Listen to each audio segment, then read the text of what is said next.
doesn't follow one decorating rule. She follows color, character, and a lifetime of collecting early American antiques. It helps to have spent your whole life near Brimfield, a mecca for antiquing, which also means wonderful antique and primitive stores nearby. Her second-floor apartment in a 1920s home has lots of character too, with the 12-foot ceilings and large windows. She did a few updates and refreshed before moving in to let her collection shine. In the dining room, her love of red, white, and blue comes through, along with a star motif that works all year round, not just for the 4th of July. A small bench added on top of a table becomes so much more as a display piece. Mismatched chairs create visual interest rather than distraction. Every piece here has a story, and each one is a memory of collecting for Margaret.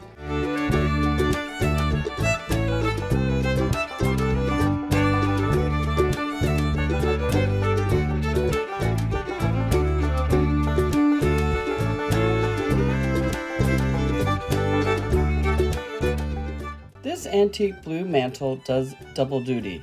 It's dressed with a parade of pewter on top, while a trunk and a weathered green bench below cleverly disguise what would have been a fireplace opening, creating the illusion of a hearth that never actually existed. It's the kind of layered styling that comes from someone who has spent a lifetime of learning what looks right together.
The kitchen shows Margaret's love for new and old.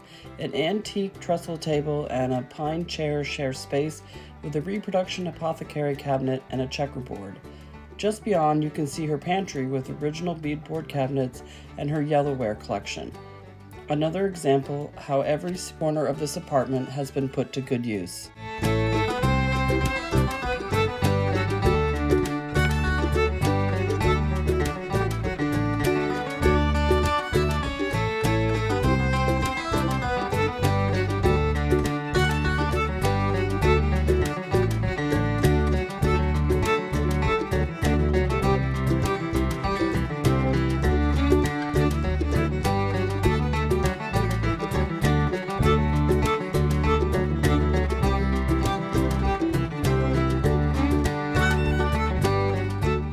Margaret's love of bold colors shows up even in small details, like this cheerful green chair, hand-painted with folk florals and holding a wooden bowl of stone fruit.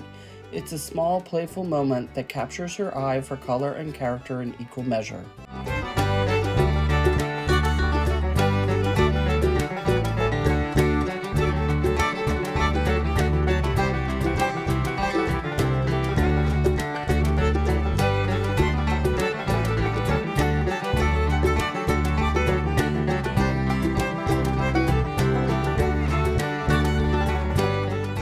Margaret has a real instinct for adding moments of bold color to a space. As she puts it, she doesn't follow a particular style, she just loves color. It's a trait she seems to have passed down to her daughter Angela, an artist who transforms second-hand furniture with paint and fabric. The vivid blue chest in this living room is one of Angela's creations.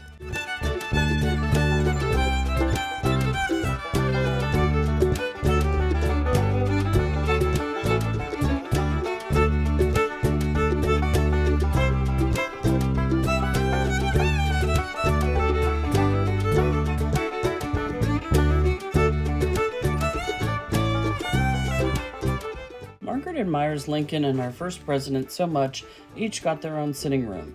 Here in the Lincoln sitting room, a tall trunk makes the perfect coffee table for the settee, all beneath his watchful portrait. Look for the George Washington sitting room too, with lots of splashes of red and a make-do rocker, adding to its primitive charm.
This home came to us through Margaret's daughter Angela, who reached out with photos of her mother's apartment. One look and we knew this was a home we wanted to share.